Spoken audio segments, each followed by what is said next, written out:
¿Qué tal, amigos? ¿Cómo les va? Bienvenidos a un nuevo programa de Proyecto Federal. Como siempre, el programa de la Federación Argentina de Trabajadores de Farmacia y su obra social junto a ustedes, compartiendo el día de hoy la emisión número 483. Un programa imperdible. Vamos a hablar de economía, qué pasa con nosotros los consumidores, sabemos qué sucede con nuestro bolsillo y hacia dónde vamos, y todo lo que hace los temas también de salud presentes el día de hoy. Gustavo, ¿cómo va? ¿Cómo te va, Luis? ¿Cómo le va a todos ustedes? Bueno, realmente es muy grato compartir este espacio, pero a veces las noticias no son tan gratas, ¿no?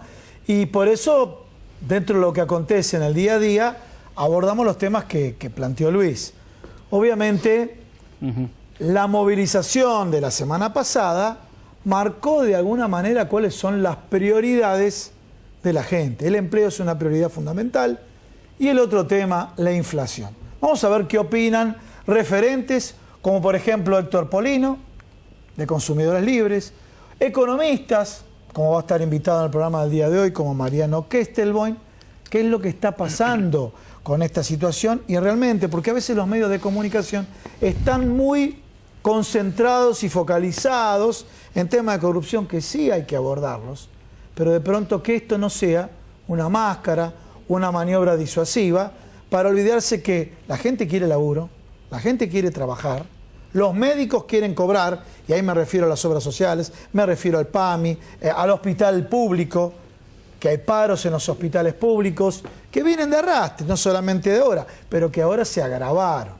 Entonces, en este escenario vamos a tener un abordaje desde el punto de vista de los consumidores, como lo mencionamos acá con Luis, con Héctor Polino, y también del punto de vista de la macro y la microeconomía con Mariano Kestelboim. Realmente para escuchar, para estar atentos y ver qué es lo que pasa. Bueno, y también vamos a hablar con Miriam Bruno, ¿no? Exactamente, vamos a estar hablando, atención, con lo que hablemos con la doctora Miriam Bruno, médica infectóloga. Vamos a estar hablando de poliomielitis y meningitis, prevención, cuidados, lo que tenemos que saber por sobre todas las cosas en todos momentos de nuestra vida.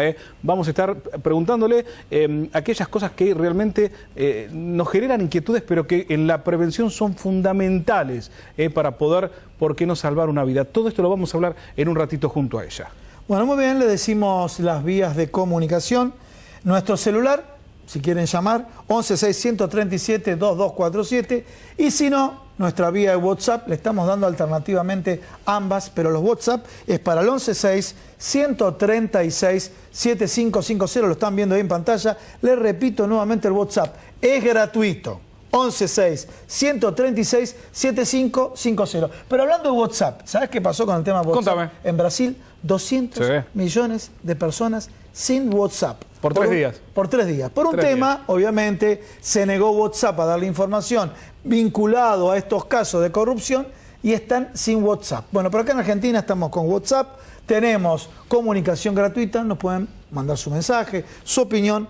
Acá lo vemos en el Zócalo, 116-136-7550. Bueno, y nuestro email, si te querés explayar un poquito más con preguntas, dudas, inquietudes, lo que quieras preguntar a nuestros invitados el día de hoy, a proyectofederal@gmail.com. ¿Conocemos las empresas que nos auspician? Totalmente. Vamos a verlas, dale.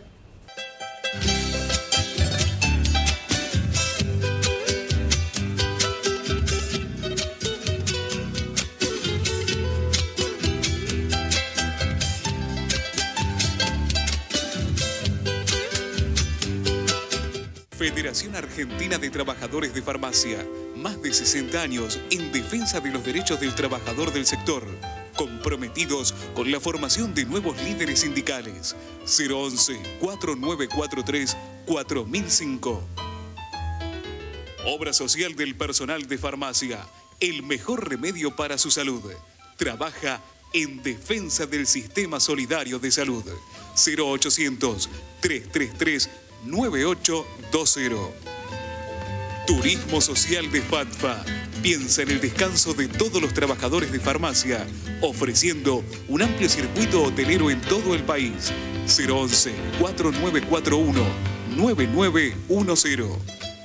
Instituto Superior de Formación Tecnológica de FATFA apuesta al crecimiento profesional de todos los trabajadores de farmacia del país. www.institutofatfa.com.ar.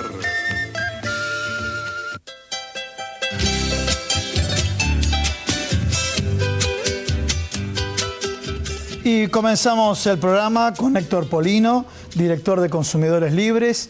Y te voy a confesar algo, Héctor. Ajá. Está siendo muy mediático, cosa que no es tan bueno, no por vos, sino por lo que está ocurriendo en el contexto general y en la población, ¿no? Ajá. Está siendo muy demandado por todo lo que está pasando, bueno, en materia de precios, todo lo que le pasa al consumidor, que, bueno, que cada día ve perder su poder adquisitivo ante fenómenos. A ver, para mencionar y recordar el último, estamos hablando de los combustibles. La primera pregunta es, ¿los consumidores financiamos a las provincias petroleras? ¿Los consumidores financiamos a las empresas petroleras?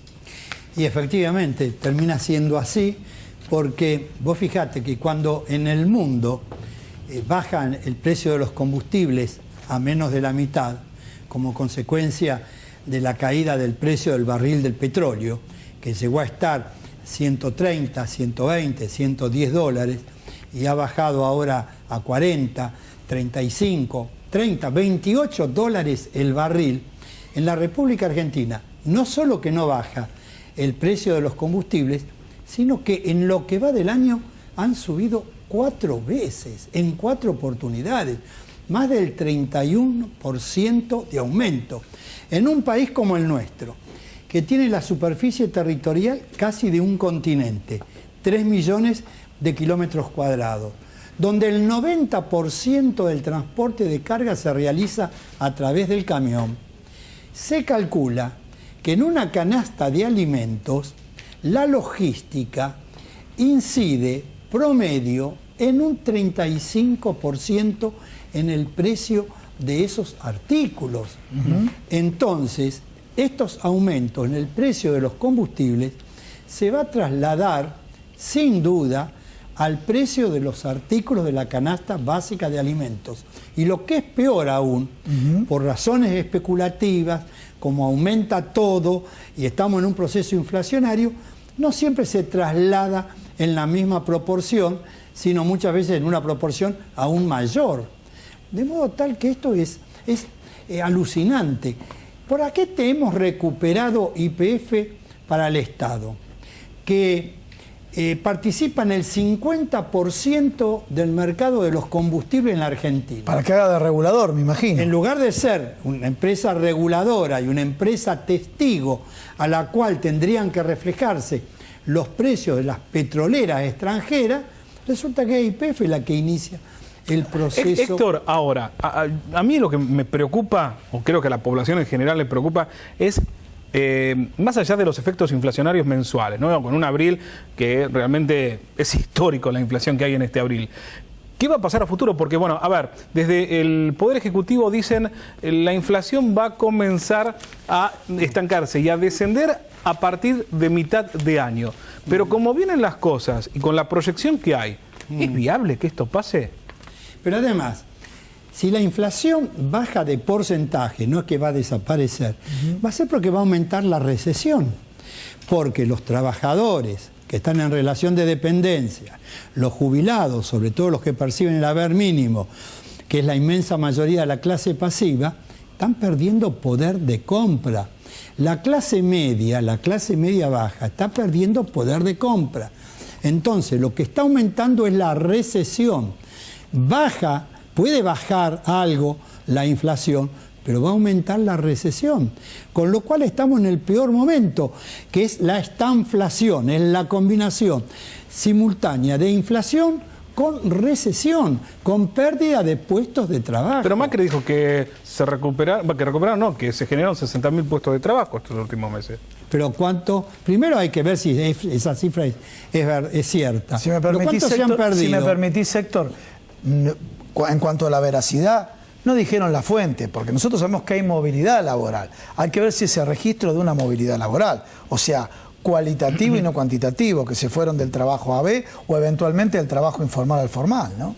Claro, la pequeña y mediana empresa señala La CAME, que ha habido una disminución en la actividad económica del orden del 6% en estos 4 meses del año. El consumo de carne vacuna, dicho por la Cámara del sector, ha bajado en un 6%. Sí. En un 6%. La Universidad Católica Argentina, en su último informe, señaló que la pobreza pasó en la Argentina del 29 al 34,5%. Desde el último día de diciembre del año pasado al 31 de marzo, se registra en la Argentina 1.400.000 nuevos pobres, un promedio de 15.500 pobres más por día, 350.000 nuevos indigentes. Y el neurocirujano Facundo Manes señaló los otros días que en la Argentina entre el 3 y el 4% de la población padece de atrofia cerebral como consecuencia de la mala nutrición.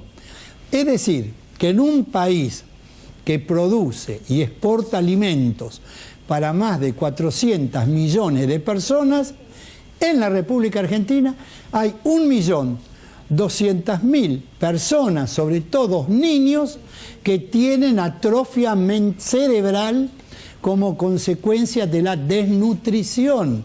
Sí. Son datos que ponen las carnes de gallina. Sí. Totalmente, totalmente. Pasemos al tema de los jubilados. Primero, obviamente, el atraso en la actualización, la suba de precios, el impacto en la canasta.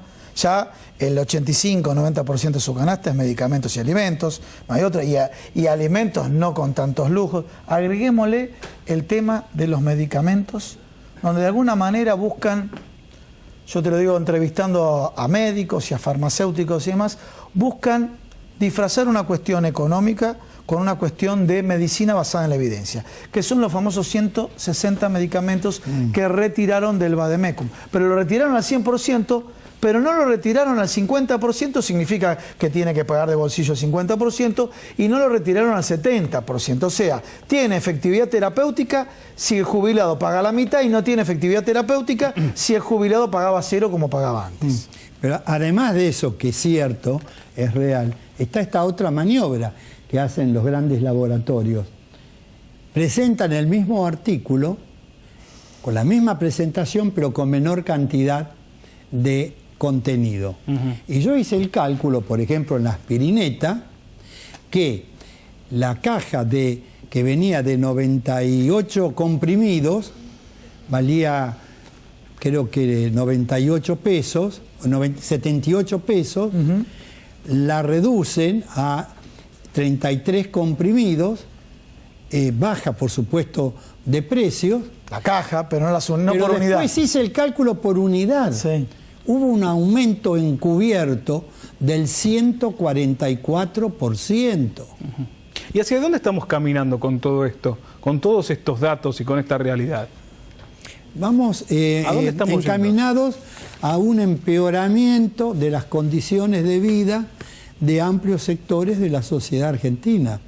Acá los grandes perjudicados son los sectores de clase media, los trabajadores, ni que hablar de los que están en el mercado informal, y los jubilados que perciben el haber mínimo, que hoy son 4.956 pesos y que tienen que esperar el mes de septiembre para el otro aumento. Mientras tanto, se está perdiendo poder de compra. Mientras tanto, hay muchos consumidores que están pasando de primeras marcas a segundas, de segundas marcas a terceras marcas. Mientras tanto, hay muchos consumidores, sobre todo de los barrios humildes de la ciudad de Buenos Aires, del conurbano bonaerense, del interior del país, que están dejando de consumir menor cantidad de carne vacuna, menor cantidad de leche y consumen mayor cantidad de fideos y de ¿cómo se llama? Hidrato de carbono. Son todos hidratos de carbono y polenta. Pero el gobierno dice que vamos por buena senda, que vamos por buen camino. Bueno, el gobierno puede decir, no sé a dónde conduce ese camino. El camino hacia el infierno está empedrado de muy buenas intenciones, dice el dicho popular, ¿no? De modo tal que las medidas del gobierno están favoreciendo a los grandes grupos del poder económico. Hoy son las empresas petroleras las grandes beneficiadas. Por ejemplo, son los bancos extranjeros los grandes beneficiados. Son las grandes empresas multinacionales. Hoy, de las 28 grandes empresas que producen, fabrican artículos de limpieza y artículos de la canasta básica de alimentos, están todos en manos de extranjeros. Hay una enorme concentración y extranjerización de la actividad económica. Entonces los grandes beneficiados acá son estas grandes empresas en perjuicio de la pequeña y mediana empresa. Bien, la última reflexión. Por un lado tenemos la problemática, el diagnóstico, y por otro lado la comunicación. Y cuando digo en comunicación es esto, Héctor. Por ejemplo, Aranguren, diciendo, bueno, de última no llenen el tanque. ¿Sí? Entonces, como que da la impresión, porque con esto que quiero decir, da la impresión que el eje tiene que pasar, inclusive cuando abordamos acá en el programa la semana pasada, el tema de la doble indemnización, la pérdida de puesto de trabajo, que no lo compromete usted en ese tema, pero cambiar el eje de atención, tocándolo con temas que sí hay que tocarlos, y me refiero a todos los temas vinculados con la corrupción, pero las movilizaciones últimas, la de los trabajadores, lo que marcó que la preocupación principal es el trabajo, y acompañado con el trabajo, la inflación, la pérdida del poder adquisitivo. Los aumentos fenomenales que se produjeron en la electricidad, en el gas, en el agua, en el transporte, no convocaron audiencia pública, están violando el artículo 42 de la Constitución Nacional, que dice que en las relaciones de consumo los usuarios y consumidores tienen derecho a una información adecuada y veraz. Y la justicia entendió en infinidad de pronunciamientos que el mecanismo idóneo es el de las audiencias públicas. Sí. Y me extraña mucho de muchos dirigentes políticos que yo los he visto en la Cámara de Diputados defender la división de poderes, defender este artículo 42 de la Constitución Nacional, el régimen de incompatibilidades, hoy silencien frente a estos aumentos que se han producido sin haber convocado audiencia pública. Está bien que las tarifas estaban bajas para determinados usuarios, pero las empresas cobraban subsidio. Claro. ¿A dónde fueron a parar, por ejemplo, los 340.000 millones de pesos que el Estado argentino otorgó desde 2007 hasta el 2015 inclusive a las empresas de electricidad? ¿En qué invirtieron Edenor y Edesur esos recursos que cada vez que suben la temperatura se quedan barrios enteros por muchos días sin el servicio? Ahora, ¿en base a qué datos están fijando estos nuevos valores del gas natural, de la energía eléctrica, del transporte de trenes, de colectivos? Sobre los datos de las empresas. Pero las empresas hemos visto cómo dibujan los datos porque nadie las controla. Se comprobó en un determinado momento que los subsidios a los colectivos, que se entregaba a los colectivos, no a los pasajeros, el subsidio, tenían colectivos que estaban inactivos y figuraban en las planillas como que estaban haciendo los recorridos de tal punta a tal otra y cobraban subsidio. Entonces, ¿en base a qué datos hoy se conceden estas tarifas? Si hubiera audiencias públicas, ahí tendríamos posibilidades de señalar que están dibujando los números las empresas que no se corresponden con la realidad y señalaríamos esta incompatibilidad. Hoy, por ejemplo, el interventor en Enel Argas, que es el ente regulador de las empresas del gas, que es el organismo que tiene que controlar a las empresas del gas, resulta que ahora el que designaron interventor en Enel Argas, cuando se acostó la noche anterior, se acostó siendo presidente de Metrogas. Cuando se levantó al día siguiente, a la mañana se enteró que era el interventor del organismo que regula, entre otras empresas, tiene que regular tenía que a su jefe anterior, a la empresa que él fue el presidente hasta la noche anterior. Designaron en el ente regulador de la energía eléctrica, en el ENRE, a 2 funcionarios, que uno fue durante 12 años directivo de DENOR y el otro durante 10 años directivo de DESUR. Esos mismos que nadie sabe en qué invirtieron los subsidios del Estado. Esos directivos de las empresas que han prestado este servicio de pésima calidad, hoy están al frente del organismo que tiene que controlar a EDENOR y EDESUR. Y el régimen de incompatibilidades, la ley de incompatibilidad establece 3 años, ¿no? 3 años, 3 años como mínimo. Es elemental, como 3 años. No puede ser que el que estuvo hoy al frente de una empresa pase al día siguiente a dirigir la función pública. El propio ministro de Energía, Aranguren, fue hasta el 30 de junio del año 2015 el presidente de la Shell. Pero no solo el presidente, accionista. Ganaron ahora en este periodo 7 licitaciones la Shell. De las cuales ganó 6. De las 7 licitaciones que se ganó hicieron, 6, de 7 6. La Shell ganó 6. 6.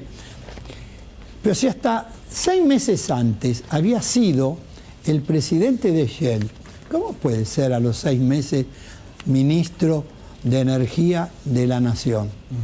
Y violando la ley de ética pública. Quiero hacer una pregunta. Vos lo estás planteando, que están escuchando acá todos los seguidores de Proyecto Federal, vos lo estás planteando desde el eje del consumidor, no lo estás planteando políticamente, ¿no es cierto? Pero por supuesto, yo estoy hablando en nombre de los consumidores, porque en definitiva, ¿quiénes son? ¿Sabes por qué hago la aclaración? Vale la aclaración, van a decir, bueno, seguro que está preparando una campaña y vos lo estás abordando de esa óptica. ¿Pero qué campaña? Elecciones acaban de haber, van a haber elecciones dentro de 2 años, nadie sabe si tengo interés o no en volver a presentarme, ya fui diputado nacional 12 años, fui secretario de Estado, no.